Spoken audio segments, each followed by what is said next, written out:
வணக்கம் நண்பர்களே. இன்று நம்ம நீலகிரி மாவட்டம் கூடலூர் அருகிலுள்ள என் சொந்த ஊரான தேவர் சோலை நெல்லிக்குன்னு பகுதியில் தேனீ வளர்ப்பு குறித்த சிறப்பு பயிற்சி முகாம் நடைபெற்று வருகிறது. இந்த முகாமில் தேனீ வளர்ப்பின் அடிப்படை முறைகள், தேனீ பெட்டிகளை பராமரிக்கும் விதம், தரமான தேன் உற்பத்தி செய்வது எப்படி, மேலும் இந்த தொழிலின் மூலம் கிடைக்கும் வருமான வாய்ப்புகள் பற்றியும் விரிவாக விளக்கப்படுகின்றன. இயற்கையையும் விவசாயத்தையும் காக்கும் இந்த தேனீ வளர்ப்பு எவ்வளவு முக்கியமானது என்பதை இன்று நேரில் தெரிந்து கொள்ளப் போகிறோம். வாங்க நண்பர்களே, இந்த பயனுள்ள பயிற்சி முகாமை ஒன்றாக பார்ப்போம். இந்த பயிற்சி முகாமில் தேனீக்களின் வாழ்க்கை முறை, ராணி தேனீ, வேலைக்கார தேனீ, ஆண் தேனீ ஆகியவற்றின் பணி, தேனீ பெட்டிகளை அமைப்பது எப்படி, அவற்றை பாதுகாப்பாக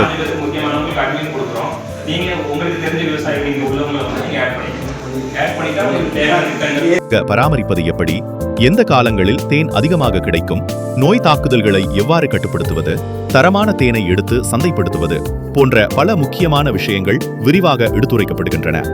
இன்றைய காலத்தில் குறைந்த முதலீட்டில் நல்ல வருமானம் தரக்கூடிய தொழில்களில் தேனீ வளர்ப்பும் ஒன்றாக மாறி வருகிறது. விவசாயிகளுக்கு இது கூடுதல் வருமானத்தை உருவாக்குவதோடு மட்டுமல்லாமல் இயற்கை வேளாண்மைக்கும் பெரிய ஆதரவாக உள்ளது. இந்த முகாமில் விவசாயிகள், இளைஞர்கள், பெண்கள், சுய உதவிக்குழுக்கள் மற்றும் தேனீ வளர்ப்பில் ஆர்வமுள்ள பலரும் கலந்து கொண்டு பயிற்சி பெற்று வருகின்றனர். அவர்களின் அனுபவங்களையும் நிபுணர்கள் வழங்கும் ஆலோசனைகளையும் இந்த வீடியோவில் உங்களுக்காக முழுமையாக பதிவு செய்து காட்டப் போகிறோம்.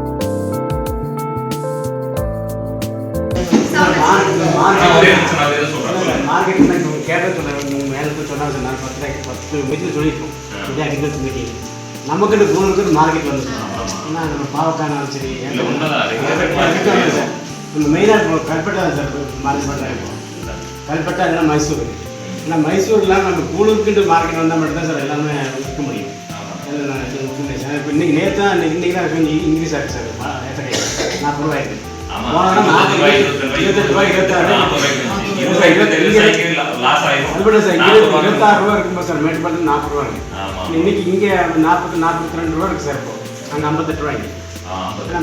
58 ரூபாய்க்கு சரியான விலை நிர்ணயம்.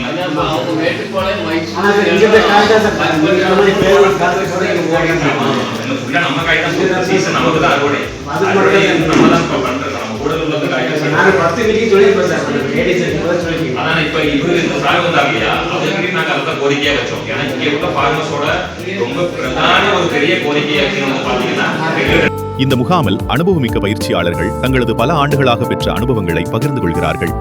புத்தகங்களில் படிப்பதை விட நேரில் பார்த்து கற்றுக்கொள்ளும் வாய்ப்பு கிடைப்பது இந்த முகாமின் மிகப்பெரிய சிறப்பாகும். இங்குள்ள பங்கேற்பாளர்கள் ஆர்வத்துடன் கேள்விகள் கேட்டு ஒவ்வொரு செயல்முறையையும் நேரடியாக பார்த்து கற்றுக்கொண்டிருக்கிறார்கள். இப்படிப்பட்ட பயிற்சி முகாம்கள் கிராமப்புற இளைஞர்கள், விவசாயிகள் மற்றும் தொழில் தொடங்க விரும்புபவர்களுக்கு மிகவும் பயனுள்ளதாக அமைகின்றன.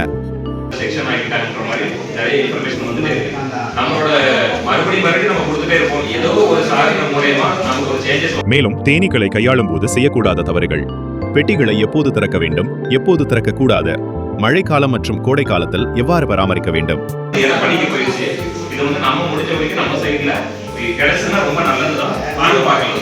இயற்கை சூழலை பாதிக்காமல் வளர்ப்பை மேற்கொள்வது எப்படி என்பதையும் நிபுணர்கள் விளக்கி வருகின்றனர்.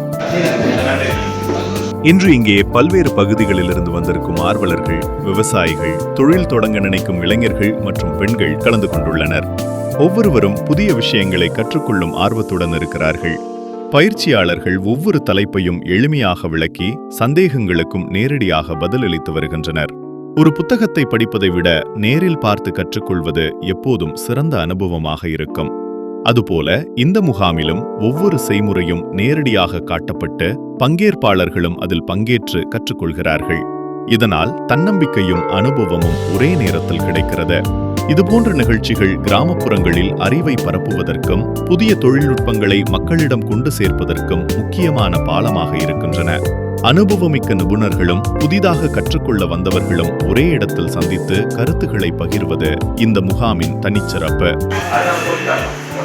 பயிற்சிகள் இதே மாதிரி 40 பேர் கூடுற ஒரு இடத்துல நம்ம கண்டிப்பாக பயிற்சிகள் பண்ணித்தரோம். ஏன்னா விவசாயிகளுக்கு நம்ம பண்ணணும். அடுத்த இன்ட்ரெஸ்டடா இருக்கிறவங்க அதான் என்னன்னா, நீங்க திரும்ப போகணும் அப்படின்னா நம்ம கேட்டுட்டு போறது இல்லாம யாரும் ஒருத்தர் பண்ணனாலும் 4 பேர் நீங்க அவங்களே சொல்லித்தரணும். நம்மளுடைய தெரிஞ்சுக்கிட்டீங்களா, இப்படி இருக்காரு தெரிஞ்சுக்கிட்டீங்களா, அது சில பேர் இன்ட்ரெஸ்டா கேட்கலாம். எல்லாமே அதான் வெளியூர்ல இருந்து கொண்டு வந்து காமிக்கிறதுலாம் இல்ல.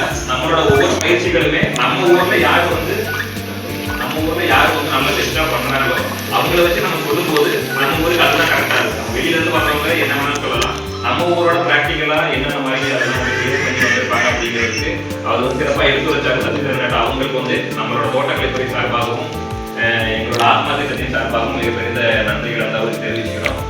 அது மட்டும் இல்லாமல் வந்து பார்த்தீங்கன்னா இன்னைக்கு புதுசாக வந்துருக்கிற அந்த விஷால் சார் அவர் வந்து தோட்டக்கலை அலுவலர், அதாவது நமக்கு இது முன்னாடி பிரியங்கா மேடம் இருந்தாங்க, இப்போ ஏடிஎஸ் வந்து மெட்டர்னிட்டி லீவில் போயிருக்கனால இவருக்கு தான் வந்து ஏடிஎஸ் பொறுப்புமே வந்து கொடுப்பாங்க. அதாவது தோட்டக்கலை அலுவலர்ல இருந்து வந்து பார்த்தீங்கன்னா தோட்டக்கலை உதவி இயக்குனர் பதவி அவருக்கு தான் வந்து இப்போதைக்கு கொடுப்பாங்க.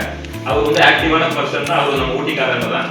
ஸோ நமக்கு எந்தவித குறைகள், உங்களுக்கு எந்தவித தேவைகள் எது இருந்தாலுமே இப்போ வந்து பார்த்தீங்கன்னா நீங்கள் சொன்ன மாதிரி இந்த பாவக்காய் சவுச்சோட நம்ம வந்து இந்த மூங்கிலோ கம்பு வச்சுதான் வந்து நம்ம அந்த நேரத்துக்கான டெம்பரவரி ஒரு பந்தல் போட்டுட்டு இருக்கோம். இது மட்டும் இல்லாமல் நமக்கு கவர்மெண்ட் சைட்ல இருந்து பர்மனன்ட் பந்தல் அப்படின்னு வந்து பார்த்தீங்கன்னா இந்த தூண் கல் தூண்கள் போட்டு நம்ம பர்மனண்டா கம்பிகள்லாம் வாங்கி நம்ம பண்ணிட்டோம்னா அதுக்கான சப்சிடி, அதாவது மானிய விலையில, அதாவது முழு மானியமோ இல்லை 80% மானியம் 50% மானியம் இந்த மாதிரி வந்து வரும். இதை நம்ம போட்டுட்டோம் அப்படின்னு வந்து பார்த்தீங்கன்னா உங்களுக்கு எப்பவுமே மறுபடியும் நம்ம அந்த வயல்ல நீங்க கம்பு போன்ற செலவுகளோ ஒரு தடவை நம்ம செலவு பண்ணிட்டோம் அப்படின்னா அடுத்து நம்ம பல முறையும் வந்து அதிலே வந்து நம்ம பயிர் பண்ணிக்கலாம். அதாவது இடையில வாழைப்படி போட்டுக்கலாம், அடுத்து மாற்று பயிர்கள் மாற்றி வந்து பண்ணிக்கலாம். ஸோ இந்த மாதிரி என்னென்ன மாதிரி உங்களுக்கு என்ன தேவைகள் இருந்தாலும் சொல்லுங்க, அவங்க கொஞ்சம் ஆக்டிவா வந்து பண்ணி தருவாங்க. எல்லாம் இந்த தடவை வந்து எல்லாமே பண்ணி தர மாதிரி இருக்கிறனால தான் இன்னைக்கு எங்கேயும் வராத ஊருக்கு இங்கேயே இவ்வளவு தூரம்னாலும் நம்ம வந்து விவசாயிகள் முக்கியம்னு நம்ம வந்து வர ஆரம்பிச்சாச்சு. எல்லாரும் வந்து பண்ணிக்கலாம். எந்த தேவைகள் தான் சொல்லுங்க, அந்த 12 பந்தலுக்கு கேட்டுட்டு இருக்காரு. ஏன்னா அதை பொறுத்த வரைக்கும் நீங்க லிஸ்ட் கொடுத்தாதான் நம்ம இவ்வளவு பேர் கேட்டிருக்காங்கன்னு கொடுக்க முடியும். இப்ப நம்ம அதை கொண்டு வந்த பிறகு அதை வாங்க போயிடணும் வைங்க, அடுத்த ஸ்கீம் உங்களால கிடைக்கக்கூடியவங்களுக்கு கிடைக்காம போயிடும். அதே மாதிரி இந்த மார்க்கெட் அவர் சொன்ன மாதிரி நமக்கான ரெகுலரா ஒரு மார்க்கெட் இருந்தாதான் நம்மளோட விலையை நம்ம நிர்ணயிக்க முடியும். ஒவ்வொரு தடவையும் நம்ம எழுதி அனுப்பிக்கிட்டே தான் இருக்கோம். நமக்கு கூடிய சீக்கிரத்துல இந்த கவர்மெண்ட் சைட்ல இருந்தோ யாரோ ஒரு மூலியமா நமக்கு ஒரு நல்லது நடக்கும்ன்ற மாதிரி இதை வந்து நம்ம பண்ணி தரலாம். ஸோ நீங்க கலந்து கொண்ட அனைத்து விவசாயிகளுக்கும், அது மட்டும் இல்லாம பாத்தீங்கன்னா ரொம்ப ஷார்ட் டைம்ல வெளியில வந்து நமக்கு வந்து அரேஞ்ச் பண்ணணும். இந்த பயிற்சி முகாமில் கலந்து கொண்ட அனைத்து பங்கேற்பாளர்களுக்கும் நிகழ்ச்சி ஏற்பாட்டாளர்கள் சார்பில் வரவேற்பு சிற்றுண்டியாக பிஸ்கட் மற்றும் தேநீர் வழங்கப்பட்டது. மேலும் மதிய நேரத்தில் அனைவருக்கும் சுவையான மதிய உணவும் ஏற்பாடு செய்யப்பட்டிருந்தது. பயிற்சியுடன் சேர்த்து பங்கேற்பாளர்களின் வசதிக்கும் முக்கியத்துவம் அளிக்கப்பட்டிருப்பது இந்த முகாமின் சிறப்பம்சமாக இருந்தது. எங்கள் தேவர் சோலை நெல்லிக்குண்டு பகுதிக்கு நேரில் வருகை தந்து தேனீ வளர்ப்பு குறித்து பயனுள்ள ஆலோசனைகளையும் வழிகாட்டுதல்களையும் வழங்கிய மதிப்பிற்குரிய அதிகாரி அவர்களுக்கு எங்களது மனமார்ந்த நன்றிகளை தெரிவித்துக் கொள்கிறோம். தங்களின் அனுபவமும் அறிவுரைகளும் இங்கு கலந்து கொண்ட அனைவருக்கும் மிகவும் பயனுள்ளதாக அமைந்துள்ளது. இதுபோன்று மக்களை நேரில் சந்தித்து வழிகாட்டும் தங்களின் பணி மேலும் சிறக்க எங்கள் மனமார்ந்த வாழ்த்துக்களையும் நன்றிகளையும் தெரிவித்துக் கொள்கிறோம்.